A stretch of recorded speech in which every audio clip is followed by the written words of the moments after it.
BA second year निबंध पढ़ रहे थे हम। 2 निबंध हमने पढ़ लिए। तीसरा निबंध है तुलसी के सामाजिक मूल्य, लेखक रामविलास शर्मा। हमने शुरू में देखा था कि किस तरह से जो भक्ति आंदोलन था वो सारे भारत में फैल गया, अखिल भारतीय था। ये आंदोलन देखो आप कहाँ कहाँ फैला हुआ था। ये कश्मीर, तमिलनाडु, बंगाल, गुजरात और देखो ये सारी जगह पे फैला हुआ था, इतनी जगह पे। राजस्थान, उत्तर प्रदेश, महाराष्ट्र सब जगह फैला हुआ था ये। यहाँ से आंदोलन की विशेषताएं हमने देखी। अब आगे आइए, हम जहाँ से पढ़ रहे थे तुलसीदास के जो साहित्य है उसमें समाज के लिए कौन कौन से मूल्य दिए गए हैं। तो एक तो हमने देखा कि वो जाति का ज़बरदस्त विरोधी था, और जातिवाद के आगे हम देखते हैं। यहाँ से देखो आप इसको पैराग्राफ, यहाँ से देखो। निराला जी ने अपने अनेक निबंधों में प्रतिपादित किया है कि गोस्वामी तुलसीदास मूलतः रहस्यवादी थे। ये भी हमने पढ़ लिया था। और कबीर भी रहस्यवादी थे और जायसी भी रहस्यवादी थे। तो ये किस तरह से समन्वय देखो इनका, जायसी, तुलसी और कबीर का। अलग अलग पंथ हैं, अलग अलग विचारधाराएं हैं, लेकिन इनका समन्वय देखो। पहला हमने देखा जाति का विरोध, सामाजिक मूल्य। दूसरा है प्रेम, राम ही केवल प्रेम प्यारा, जानी लेऊ जो जानिनहारा। ये बड़ी बात है। राम को केवल प्रेम ही प्यारा है, जान लो इस बात को जो जानने वाला है। यही प्रेम का तत्व समाज को एक सूत्र में बांधने वाला है। तुलसी के सामाजिक मूल्य यही तो है सामाजिक मूल्य। पहला जाति का विरोध, दूसरा प्रेम। याद रखना है तुलसी के सामाजिक मूल्य। पहला हमने देखा जातिवाद और वर्ण व्यवस्था का विरोध, दूसरा हमने देखा प्रेम। अब देखो पेज नंबर 20 पे, यहाँ से आओ आप, यहाँ से देखो, यहाँ से देखो। जायसी ने लिखा था, प्रगट गुपत सो सब सर्व व्यापी, धर्म चीन न चीन पापी। प्रगट जो हमारे सामने है, प्रत्यक्ष है। गुप्त यानी जो गुप्त है, छिपा हुआ है, तो सर्वव्यापी है, उसको कौन देख सकता है। चीन यानी देख सकता है, चीनना यानी देखना, देख सकना। उसको कौन देख सकता है, उसको देख सकता है जो धर्मी है। चिन्ह, इस चिन्ह का अर्थ है देखना। न चिन्ह है पापी, उसको देख सकता है धर्मात्मा, जो धर्म का काम करता है, अच्छे काम करता है। पापी उसे नहीं देख सकता। हाँ, आइए आगे। गोस्वामी जी ने इसी के समकक्ष, इसी के समान क्या लिखा, अवगुण सगुण, अगुण सगुण दुई ब्रह्म स्वरूपा, अखत अगाध अनादि अनुपा। यानी अगुण यानी निर्गुण, सगुण दोनों ब्रह्म के स्वरूप हैं, दोनों एक हैं। चाहे वो निर्गुण हो, चाहे वो सगुण हो, सब एक ही है। जब जब होई धर्म के हानि, बाढ़ई असुर अधम अभिमानी, तब तब प्रभुदरी मनुज शरीरा, अरे संत सज्जन बहु पीरा। यानी जो अज्ञात है, निर्गुण है, ब्रह्म है, वही सगुण के रूप में सामने आता है, अवतार लेता है। ईश्वर के 2 रूप माने गए हैं, एक निर्गुण, एक सगुण। कबीर निर्गुण की बात करते हैं, भगवान को आप देख नहीं सकते, महसूस कर सकते हैं। कबीर से जब पूछते थे कि तेरा भगवान कैसा है, तो वो बोलता है कि उसको मैं देख नहीं सकता, केवल महसूस कर सकता हूँ और बता भी नहीं सकता हूँ। जैसे कोई गूंगा आदमी हो, उसको गुड़ खिला दे तो वो केवल महसूस करके बता सकता है, या खुश होकर बता सकता है कि ऐसा होता है। उसका वर्णन नहीं किया जा सकता, उसको अनिर्वचनीय बोलते हैं, यानी उसका बता नहीं सकते आप कि वो कैसा है। निर्गुण और सगुण 2 रूप हैं ईश्वर के। खासकर ये जो इस्लाम के मानने वाले हैं, वो ऐसे ईश्वर की कल्पना करते हैं जो दिखाई नहीं देता, जिसके कोई रूप नहीं है, माथा नहीं है। जाके मुँह माथा नहीं, नहीं रूप कुरूप, यानी जिसके मुँह नहीं है, माथा मुँह नहीं है, माथा नहीं है, रूप नहीं है, कुरूप नहीं है, ऐसा तत्व होता है, वही निर्गुण है। गुणों से अतीत, गुणों से दूर, त्रिगुणातीत, तीनों गुणों से दूर, वही निर्गुण होता है। और सगुण राम कृष्ण जो सामने दिखाई दें, भक्त के बुलाने पे आ जाएं, अवतार ग्रहण करें, वो सगुण होता है। तो तुलसी के भगवान राम सगुण है और कबीर के निर्गुण हैं। तो ये दोनों कहीं न कहीं मिलकर एक भी हो जाते हैं। निर्गुण ईश्वर ही सगुण का रूप ले लेता है जब वो भक्त उसको बुलाता है या पाप बढ़ जाता है तब। और उदाहरण के रूप में एक तो जायसी की कविता दी है, देखो पर, प्रगट गुप्त सो सर्व व्यापी, धर्म चीन न चीन है पापी। और दूसरा तुलसीदास जी की दी है, अगुण सगुण दुई ब्रह्म स्वरूपा, यानी निर्गुण और सगुण दोनों ब्रह्म के स्वरूप हैं। अकथ अगाधि अनादि अनुपा, अकथ उसको कहा नहीं जा सकता, अगाध्य उसको नापा नहीं जा सकता, इतना गहरा है वो। अनादि उसका कोई शुरुआत नहीं है, अनादि यानी जिसकी कोई शुरुआत ना हो। अनुपा यानी अनुपम है। एक दारुगत देखिए एकु, पावक समजुग ब्रह्म वेकु। जिस तरह से सब लकड़ियों में आग होती है, एक दारू यानी लकड़ी, एक दारुगत देखिए एकु, पावक समजुग ब्रह्म विवेकु। जुग यानी दोनों, ब्रह्म यानी निर्गुण और सगुण, निर्गुण और सगुण दोनों एक ही हैं। जिस तरह से एक लकड़ी के अंदर आग समाई होती है, दिखाई नहीं देती, लेकिन वो जब बाहरी जलाते हैं तो दिखाई दे जाती है, वैसे ही निर्गुण में सगुण समाया हुआ है। निर्गुण दिखाई नहीं देता, लेकिन जब उसको याद करते हैं तो सामने आ जाता है, दिखाई देता है। जैसे लकड़ी में आग समाई होती है ना, वैसे ही निर्गुण में सगुण समाया है, वही बाहर आ जाता है। निर्गुण और सगुण परस्पर विरोधी हैं, एक ही सत्ता व्यक्त और अव्यक्त दोनों हैं, कबीर की उक्ति है। जह चेत अचेत खम्ब दो, मन रचा है हिंडोर, तह झूले जीव जहान, जह कतहु नहीं त्रिठोर। हाँ, कबीर इन दोनों को अलग अलग मानते हैं। जो व्यक्त है वही अव्यक्त भी है, यानी निर्गुण है वही सगुण का रूप ले लेता है। कुल मिला की बात यह है, निर्गुण दिखाई नहीं देता, लेकिन जब धर्म अधर्म बढ़ जाता है तो वही सगुण का रूप ले लेता है।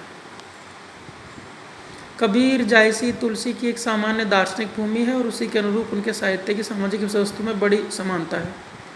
भक्ति आंदोलन अखिल भारतीय सांस्कृतिक आंदोलन था। इस आंदोलन की श्रेष्ठ देन थे तुलसीदास। उन्होंने निर्गुण पंथियों और सगुण मतावलंबियों को एक किया। ये अलग अलग थे, शुरू में लड़ते थे, जैसे अभी लिखा है ना कि कबीरदास दोनों को अलग अलग मानते थे, लेकिन तुलसीदास नहीं मानते थे। बड़ी बात है ये कि निर्गुण और सगुण को एक किया, राजा और प्रजा को एक किया, और संस्कृत और लोक भाषा को एक किया, ज्ञान और भक्ति में समन्वय किया। तुलसीदास समन्वय के कवि थे, दो विरोधी चीज़ों में समन्वय करते थे, दोनों में समानता स्थापित करने का प्रयास करते थे। जैसे कि यहाँ पे निर्गुण और सगुण में समानता स्थापित की है। आगे देखते हैं। भक्ति आंदोलन अखिल भारतीय सांस्कृतिक आंदोलन था। इस आंदोलन के श्रेष्ठ देन थे तुलसीदास। उन्होंने निर्गुण पंथी और सगुण मतावलंबियों को एक किया। उन्होंने वैष्णवों और शाक्तों को मिलाया, ये बात है। उन्होंने वैष्णवों और शाक्तों को मिलाया। इस चीज़ को देखो, वैष्णव कौन होते हैं? जो विष्णु को मानते हैं। और शाक्त कौन होते हैं? जो शक्ति को मानते हैं। तो इन्होंने मिलाने का काम किया दोनों को एक। पहले क्या होता था, लड़ते थे आपस में। ये तो बोलते थे नहीं हमारे देवता बड़े हैं, वैष्णव बोलते थे हमारे देवता बड़े हैं। तो इनको एक करने का काम किया तुलसीदास ने।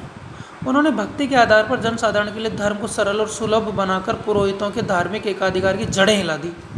पुरोहित बोलते थे, हम ही जानते हैं इस वक्त। इस धार्मिक एकाधिकार की जड़ें हिला दी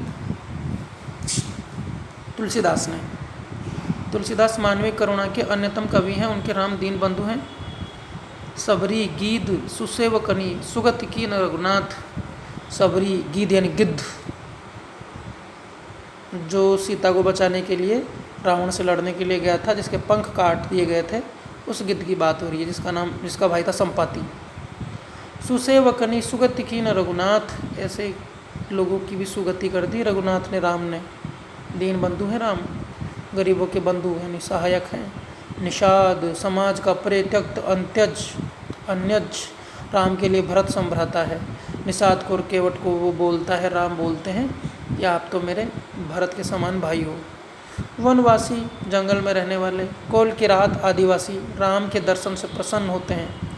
आभीर जवन किरात खस सोपचादि, ये आदिवासी जाति हैं। सभी राम के स्मरण से मोक्ष लाभ करते हैं।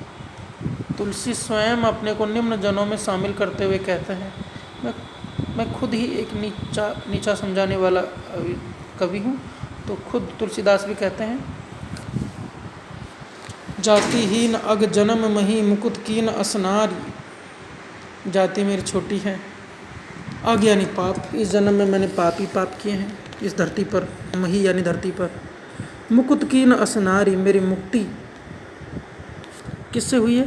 नारी से। अपनी पत्नी से आसक्त थे ये, और पत्नी के झिड़कने पे ही ये राम की तरफ आकृष्ट हुए थे, राम की तरफ गए थे। महामंद मन सुख चाहसी, मैं बहुत मूर्ख था, सुख चाहता था, ऐसे हूँ प्रभु विसारी। मैं ऐसे भगवान को छोड़ के नारी का सुख संग चाहता था। अच्छा हुआ कि मेरी पत्नी रत्नावली ने मेरी मुक्ति कर दी। वे नारी की पराधीनता को पहचानने वाले, उसके दुख से द्रवित होने वाले कवि हैं। वे ही लिख सकते हैं, कत विधि सृजी नारी जगमाही, पराधीन सपने सुख नाही। कत यानी कैसे, विधि यानी ब्रह्मा ने, सृजी यानी बनाई है, नारी यानी स्त्री को, जगमाही यानी संसार में। इस संसार में स्त्री को क्यों बनाया है भगवान ने? क्योंकि पराधीन सपने सुख नाही, नारी पराधीन होती है और पराधीन लोगों को सपने में भी सुख नहीं मिलता। भगवान ने क्यों नारी को बनाया है? जनकपुर, चित्रकूट, अयोध्या, सर्वत्र शूद्रों और अंत्यजों के साथ स्त्रियां ही सबसे अधिक राम के निकट रहती हैं। तुलसीदास ने भारतीय समाज के अनुपम चित्र दिए हैं। मंदिर में देवी पूजा के लिए जाती हुई सीता, शिव का विवाह, बूढ़े दशरथ और युवती कैकेयी का प्रेम, राम का वनवास, राम और रावण का युद्ध, प्रत्यक्ष और अप्रत्यक्ष रूप से यथार्थ जीवन के विभिन्न चित्र दिए हैं। इन चित्रों के साथ उन्होंने आदर्श समाज का मानचित्र भी मिला दिया है, जिससे आज तक लोग सुखी समाज को राम राज्य कहते हैं। तो तुलसी के सामाजिक मूल्य में क्या आ गया? एक तो आ गया जाति का विरोध, दूसरा आ गया प्रेम, तीसरा आ गया राम राज्य, चौथा आ गया स्त्रियों के प्रति राम के जो भाव हैं, यानी स्त्रियों की पराधीनता का जिक्र करना और स्त्रियों की दशा को समझना और स्त्रियों की बात करना, स्त्रियों के कल्याण की बात करना समझो, या स्त्रियों के दुख को समझना। कत विधि सृजी नारी जगमाही, पराधीन सपने सुख नाही। पराधीन को तो सपने में भी सुख नहीं मिलता, क्यों स्त्री को बनाया है भगवान ने? तुलसीदास की वाणी मूलतः पीड़ित कृषक जनता की वाणी है। सामाजिक मूल्य हैं उसके, ये जनता की वाणी है, जनता के बारे में सोचता है वो। यह वाणी अप्रत्यक्ष रूप से विनय पत्रिका में अपनी अपार वेदना से हृदय को द्रवित कर देती है। विनय पत्रिका पढ़ो, उसमें कवितावली, उसमें तुलसी की जो कविता है वो ज़्यादा किसानों के नज़दीक है। एक दूसरी किताब भी है इनकी, नाम है कवितावली। कवितावली में प्रत्यक्ष रूप से किसानों के उत्पीड़न की चर्चा है। साफ साफ लिखा है कि किसानों का उत्पीड़न हो रहा है, शोषण हो रहा है। खेती न किसान को भिखारी को, न भीख बली बनिक को, न बनिज न चाकर को चाकरी। किसान को खेती नहीं है, भिखारी को भीख नहीं मिलती, बनिक यानी बनिया को बनिज नहीं है, व्यापार नहीं है, न चाकर को चाकरी, नौकर को नौकरी नहीं मिल रही। इस छंद में उन्होंने दरिद्रता को रावण कहा है जो संसार को दबाए हुए है। वे स्वयं जानते हैं कि आग बढ़वागी तो बड़ी है आग पेट की, यानी समुद्र की जो आग होती है उससे भी बड़ी आग पेट की होती है। बढ़वागी यानी समुद्र की पानी की आग। काशी में महामारी का वर्णन इसी यथार्थवादी धारा के अंतर्गत है।